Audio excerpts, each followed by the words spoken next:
What's up, welcome back to Nowstalgia. Dave here with a review of GloRilla's second mixtape, Ehhthang Ehhthang. This is the Memphis rapper's second release since signing to Yo Gotti's CMG label. Not the debut album, so they say, but her second release following the Anyway Life's Great EP. So this is another dose of GloRilla music. GloRilla, of course, coming up out of Memphis very rapidly in 2022.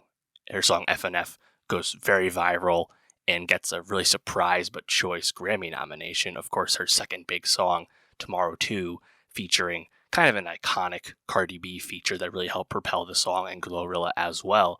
So Glo is now positioned as someone with a lot of cosigns. Of course, signed to Yo Gotti, got the Cardi love there, and as we know, is in a sea of many rising upstart female MCs, but I think she's already really moved past that first step with this initial wave, and now it's time for GloRilla to keep that momentum going and continue that career. And I gotta say, GloRilla's second mixtape, Ehhthang Ehhthang, I think is pretty good. Like, I think this is what we want GloRilla to do. She has a lot of personality, as we know. There's a uniqueness to the deepness of her voice. She has a ratchetness, a rowdiness to her persona and her lyricism, and there's also an authenticity to how GloRilla raps, and you're getting that with songs once again on this. I think the lead single, Yeah Glo, LeBron James, we know, is a fan. Yeah Glo, that shit goes hard. Like, GloRilla, she can just give you great flow, and I think that's kind of what I really like about her, is that she just has a lot of personality, but like really solid fundamentals as a rapper.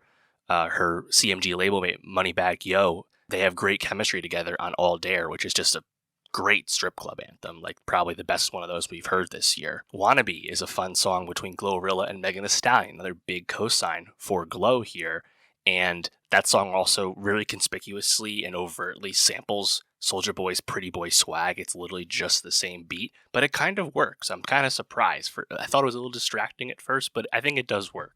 I think Glo's lyricism and just like the subject matter of her rapping can also be a bit underrated. I think of a song like Nut Quick off that first EP, where she did, I think, a really good job of explaining her view on how she was treating the men in her life at that time.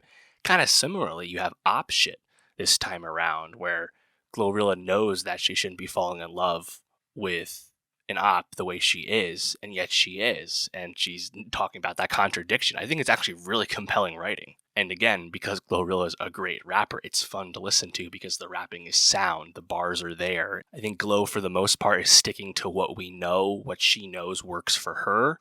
So there's nothing super surprising or new about this. It's also, again, positioned as a mixtape. We'll see what that full-length debut album holds on the sonic front when we get it. But I think for a momentum pusher, keeping things going, this mixtape certainly achieves that. And I think a song like Yeah Glo, already being a bit of a sleeper hit thus far, certainly keeps the momentum going. If there's songs I didn't like, I thought None of Them was just kind of lyrically blah. I thought High AF in particular just had like a terrible hook. Like, I think that song kind of stunk, honestly.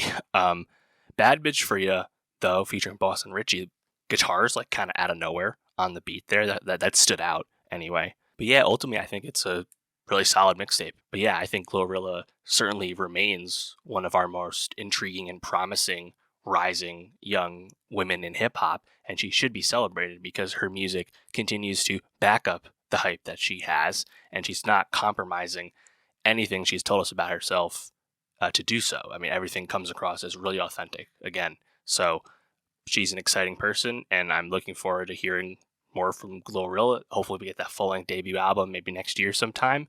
I think there'll be a lot riding on that, but I'm looking forward to it. But yeah, let me know, what did you think of GloRilla's second mixtape?